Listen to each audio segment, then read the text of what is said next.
Olá pessoal, estamos de volta com mais um vídeo. Desde já muito obrigado por sua presença do outro lado, ok?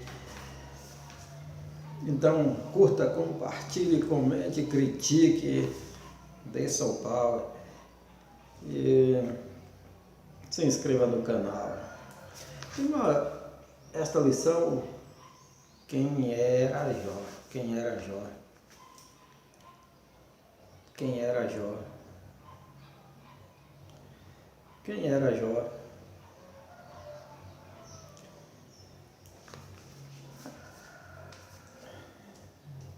Esta é a nossa lição da CPAD, lição da Assembleia de Deus, certo? Para esse trimestre, este último trimestre, certo? Um estudo sobre o livro de Jó. Esse cidadão emblemático, quando se trata de sofrimento, certo? Se trata de dores, quando se trata de perdas, de prejuízos, quando se trata de resiliência, de resistência, de fidelidade, de fé, Jó certamente é a referência, é um dos grandes personagens registrados, na Bíblia, no texto sagrado. E ele traz muita coisa interessante para a nossa reflexão. Eu já disse uma certa vez que quando me deparei com este livro que eu li, ao terminar, eu não me perguntei por que o homem sofre, por que o homem bom sofre, por que o homem justo sofre.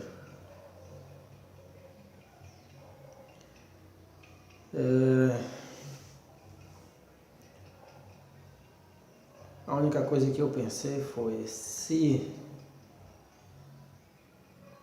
um homem que é fiel a Deus, como Jó,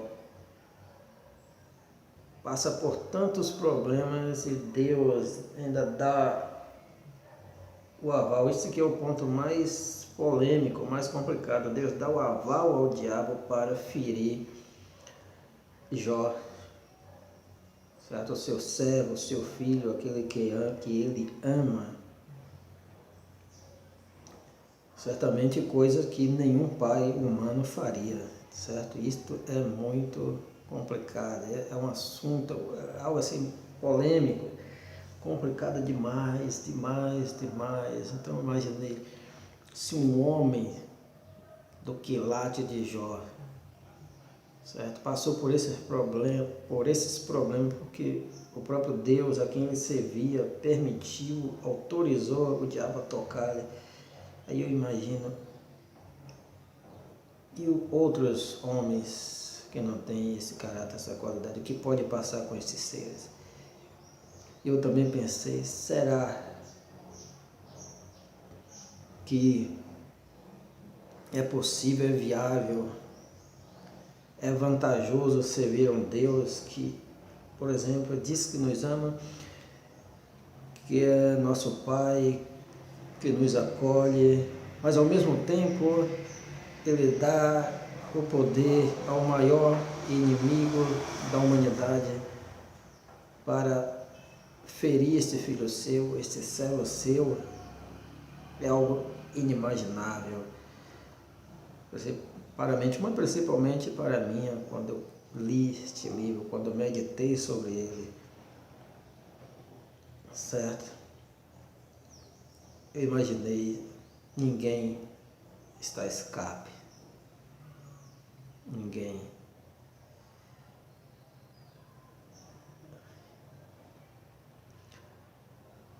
E Jó venceu todas as coisas, todas as batalhas, todas as intempéries. Mas a pergunta sempre ficou na minha mente. Apesar de eu sempre decidi ficar deste lado, de servir a Deus e não me bandear, não me desviar por causa disso. Mas a questão sempre, o problema sempre está na minha mente, certo? Vez ou outra. Porque Deus daria permissão e poder ao diabo para atacar um filho seu? Por quê?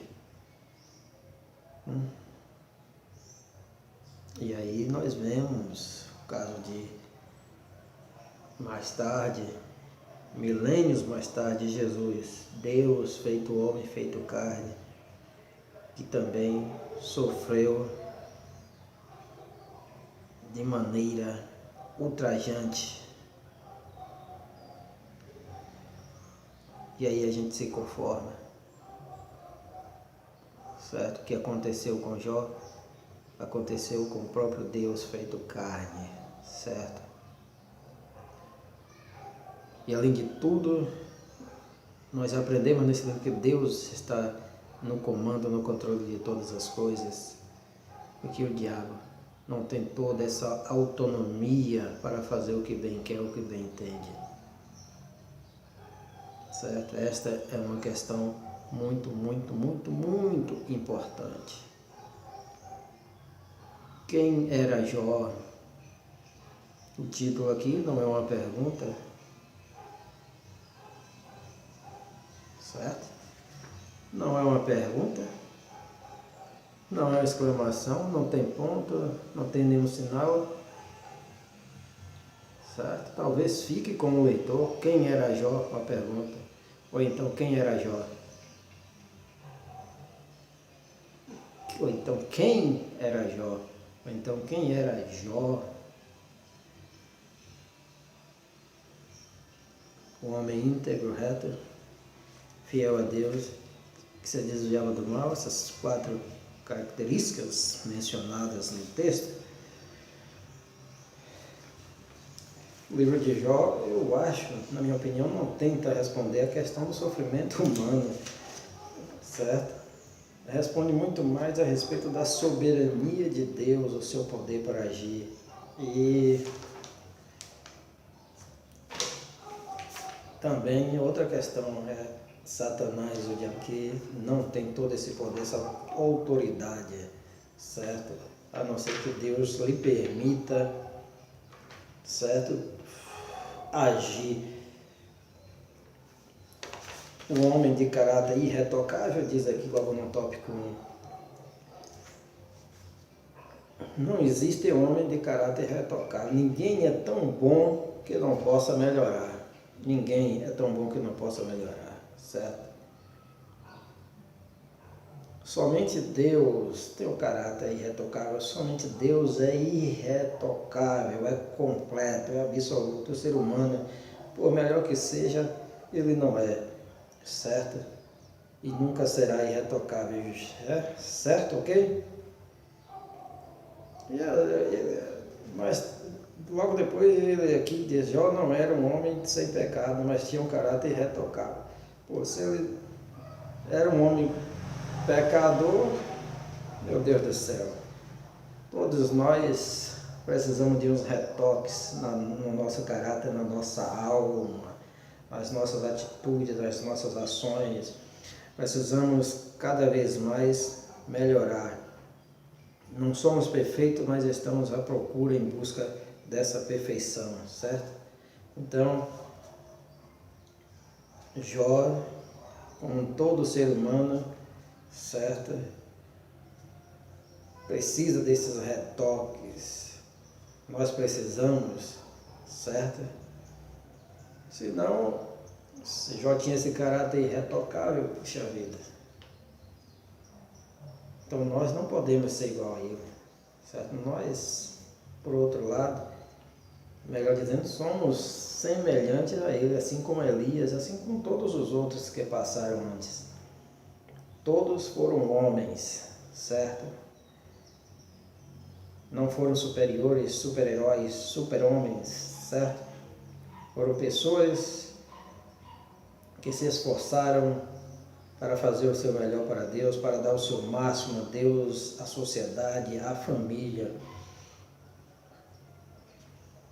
Reto, temente a Deus e que se desviava do mal, certo? Essa é uma característica de Jó, se desviava. Logo, ele não era irretocável, porque ele estava procurando sempre melhorar diante de Deus, diante dos homens, diante da sociedade.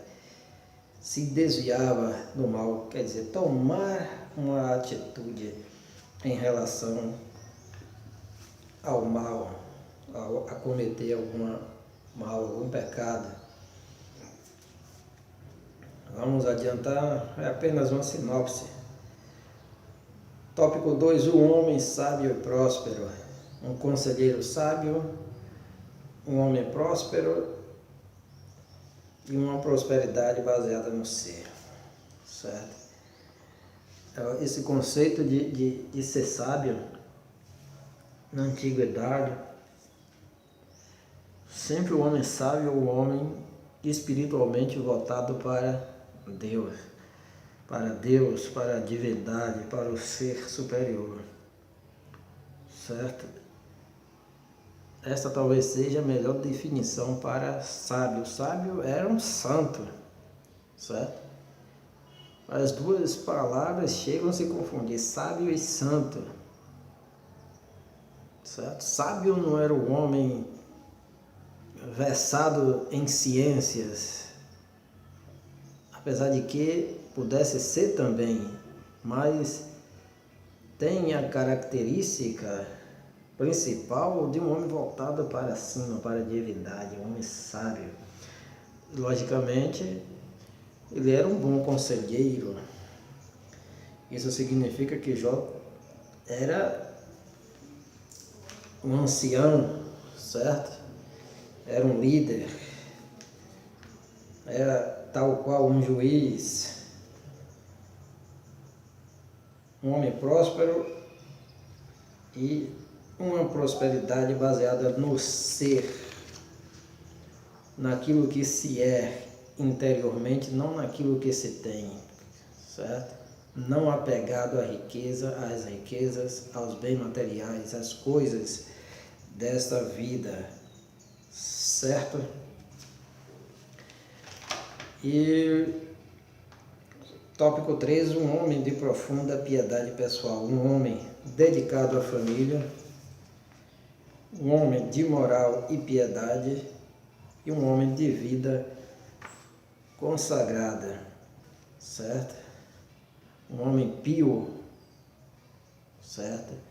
Que é um homem que cumpria com suas obrigações espirituais, morais, diante de Deus, diante da sociedade, certo? Um homem dedicado à família, certo? Ele oferecia sacrifícios, né, por seus filhos, que porventura meus filhos podem ter pecado diante de Deus, certo? É um sacerdote da família, assim como todos nós deveríamos ser, certo? Deveríamos ser dessa maneira. Hoje, os filhos estão sendo criados pela televisão, pelo computador, passam mais horas em frente à TV, em frente ao computador, em frente ao tablet, ao celular.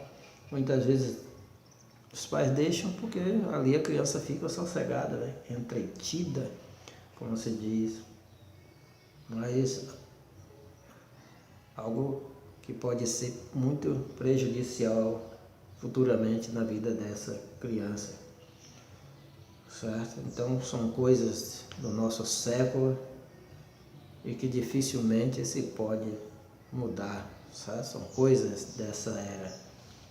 E o que contribui muito para que se cumpra aquele versículo, aquela passagem, que o amor de muitos esfriará. Que se passa muito tempo em frente a uma máquina, né? Digamos assim. O contato é com Você tem mais contato virtualmente do que pessoalmente, fisicamente e pessoalmente com outra pessoa.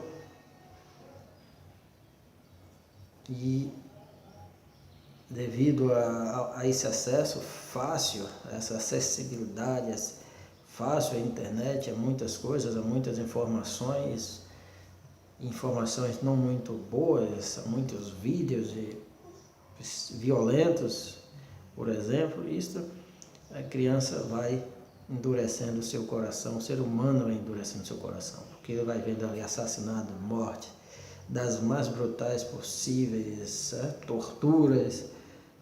Isso vai endurecendo o coração, certo? Diga-se de passagem que até esse tipo de coisa é usado para treinar soldados em alguns países, certo? Então as crianças ficam nos jogos violentos de morte, certo? De atirar na cabeça, como sempre eu vejo, e matar e destruir o outro,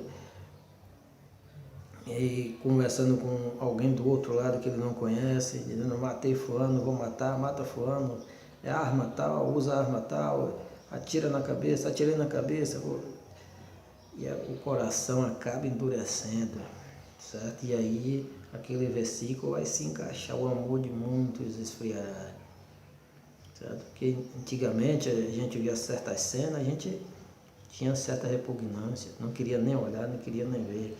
E hoje, através da televisão, através das imagens, esse acesso fácil da internet, a gente vai ver uma vez, tira o rosto, vê outra, e aí consecutivamente você vai se acostumando a esta imagem, certo? Que é virtual, e quando chega na hora da realidade, a imagem real, nosso coração, o coração do homem já está endurecido, certo? Ele vê algo como se tivesse, vê algo real como se estivesse vendo ali no seu jogo de computador, do celular, como ele vê nos seus filmes violentos de guerra, de morte e tudo mais, certo? E aí vai cumprindo-se aquela passagem: o amor de muitos esfriará. Um homem de vida consagrada, certo? Isso é algo patente no livro de Jó, na vida de Jó. Um homem de vida consagrada a Deus, dedicada, certo? Sempre houveram homens assim, diferenciados, que decidiram seguir um caminho diferente das outras pessoas, quiseram seguir realmente a Deus, custe o que custar, custasse o que custasse, certo? E assim aconteceu com Jó, chegou a perder tudo, mas continuou firme, firme, firme, firme, inabalável, inabalável. Acabou então tornando-se um grande exemplo de homem de fé, de resistência, de resiliência, certo? Apesar de ter tudo, não tinha todas aquelas coisas no seu coração. Porque ele não era um homem que tinha, para ele não era um homem que tinha, mas um homem que era íntegro, fiel, temente a Deus, se desviava do mal, fiel a Deus, certo? A sua família, dedicado à sua família, aos seus filhos, amoroso com os seus filhos, com sua família, com seus servos e com as pessoas. Você vai lendo o livro de Jó e no decorrer você vai ver também os serviços de caridade que ele fazia, as pessoas que ele ajudava, os famintos que ele alimentava e os nus que ele cobria. Ou seja, era um verdadeiro filântropo, certo? Um verdadeiro filântropo, pois ajudava as pessoas que tinham necessidade, as pessoas que estavam em dificuldade. Então, homens assim são raros, ok? São raros. Nós admiramos Jó, mas muitas vezes não queremos ser como ele. Não vou nem dizer sofrer como ele, porque ninguém quer. Certo? Quem é que quer sofrer? Quem é que quer sofrer? Ninguém. Certo? Mas todos querem ser como Jó na riqueza. Só na riqueza. Mas não quer ser como Jó nas atitudes de ajudar o seu próximo, o seu irmão, certo? Ajudar o caído, levantar o caído, cobrir o nu, aquecer aquele que está com frio e alimentar aquele que está faminto. E como ele próprio vai dizendo, alimentar os jovens, acolher os órfãos, ajudar os órfãos. É disso que nós precisamos. Então, em vez de você ler o livro de Jó e se questionar a respeito do sofrimento humano, do sofrimento do homem, ou do sofrimento do bom, do sofrimento do justo, do sofrimento do mal, certo? Essas coisas, essa bobagem. Então, poxa, foque nos diálogos. Quando se diz que ele alimentava o faminto, cobria o nu, certo? Que ele tratava seus empregados como filho, como gente da família da sua casa. Preste atenção nessas palavras e procure ser assim, dessa maneira, certo? Procure ser dessa maneira, tá entendendo? Porque é isso que Deus procura de nós, certo? É isso. Um homem de moral e piedade, um homem de vida consagrada, um homem dedicado à família, mas só isso? Tem muito mais. Um homem de vida consagrada é muito fácil, né? Só dedicado à igreja, só dedicado à religião. Não, ele era muito mais do que isso. Leia o texto que você vai ver. Alimentava os órfãos, cuidava dos órfãos, cobria o nu, dava alimento a quem não tinha, certo? Este é o Jó, está entendendo? Este é o Jó, certo?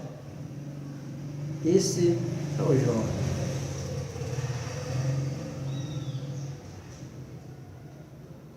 Você foca em vida apenas consagrada, vida consagrada, dedicada a Deus, como se ele estivesse no templo o tempo todo, dentro da igreja o tempo todo.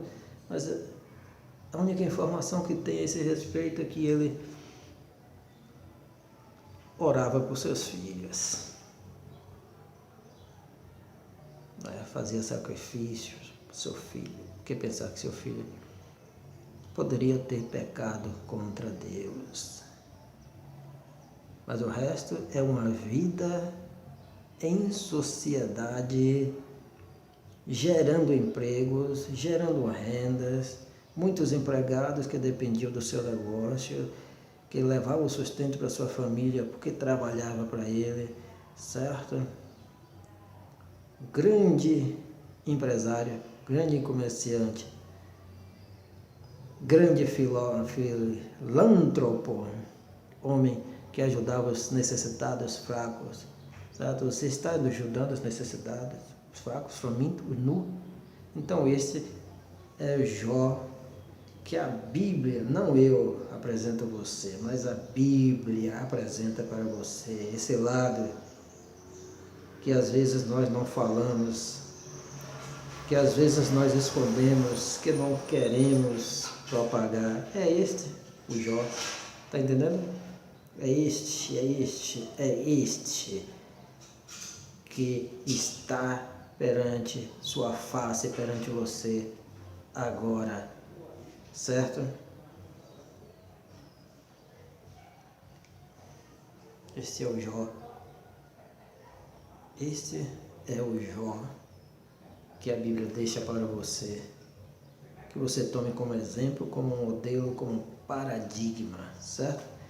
Então, muito obrigado por ter assistido esse vídeo até aqui. Que Deus possa te abençoar grandemente, poderosamente, continuamente, você, sua casa, sua família, seus projetos, seus empreendimentos. Tchau, tchau, tchau. Bye, bye.